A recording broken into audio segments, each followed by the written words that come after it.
Welcome to Echoes of Time, where the voices of history rise again. In the annals of history, few names resonate with the power and legend of Alexander the Great. Born in 356 BCE, this Macedonian prince would, in a mere 13 years, forge an empire stretching from Greece to India, forever altering the course of civilization. He was a military prodigy, tutored by Aristotle, and driven by an insatiable ambition to surpass his father, King Philip II, and conquer the mighty Persian Empire.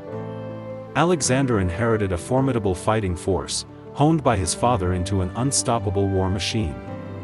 With this army, he embarked on a campaign that defied all odds, sweeping through the ancient world, his eyes fixed on the ultimate prize, the heart of the Persian dominion. His journey would lead him to legendary cities, and none more fabled than Babylon.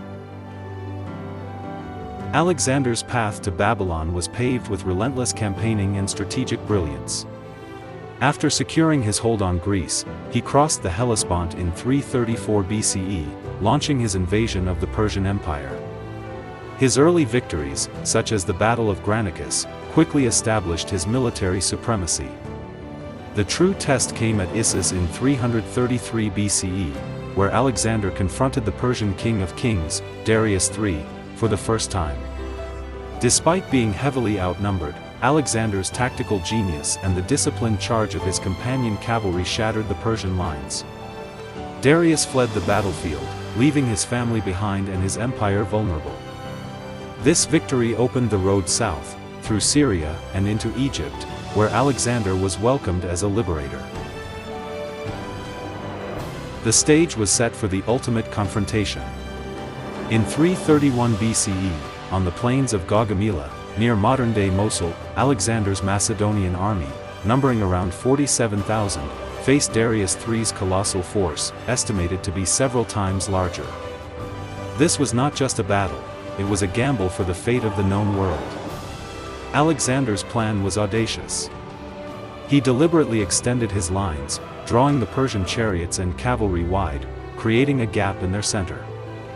Then, in a move of unparalleled daring, he led his companion cavalry directly into this breach, aiming straight for Darius. The Persian king, witnessing the collapse of his elite guard and the direct threat to his person, once again fled the field.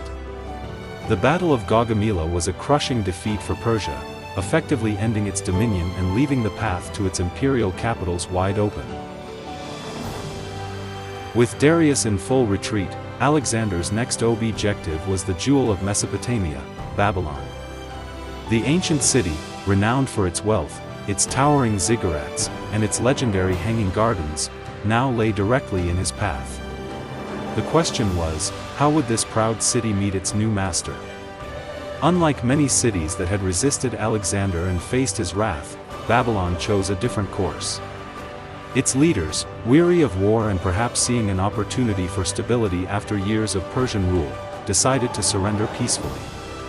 As Alexander's army approached, the gates of Babylon were opened, and its people came forth, not with weapons, but with offerings, welcoming him not as a destructive conqueror, but as a potential liberator. In October 331 BCE, Alexander the Great rode into Babylon, a moment that would define his unique approach to empire. He was greeted with jubilation, and he responded not with plunder, but with respect. Alexander confirmed the city's ancient privileges, a gesture that immediately won over the populace.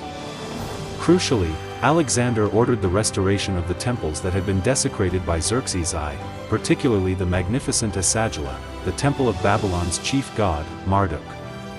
This act of reverence was a powerful statement. Alexander intended to integrate, not obliterate, the cultures he encountered. Alexander recognized Babylon's immense commercial and strategic importance. He allowed its satrap to mint its own coinage and initiated ambitious projects, including the construction of a new harbor on the Euphrates. He envisioned Babylon not just as a conquered city, but as a vital hub, a thriving center of trade and culture, and even his imperial capital. For a brief, shining period, Babylon was poised to become the heart of a new, Hellenistic world. Yet, even the greatest visions can be cut short. In 323 BCE, Alexander the Great, still in his prime, fell ill and died in Babylon, in the very palace of Nebuchadnezzar. His sudden death plunged his vast empire into chaos, as his generals, the Diadochi, vied for control. Babylon, once destined to be the heart of a new empire, became a pawn in these power struggles. Its importance gradually waned, especially with the founding of Seleucia on the Tigris, to which much of its population was eventually relocated. The city slowly faded from its central role, its grand structures crumbling into the desert sands.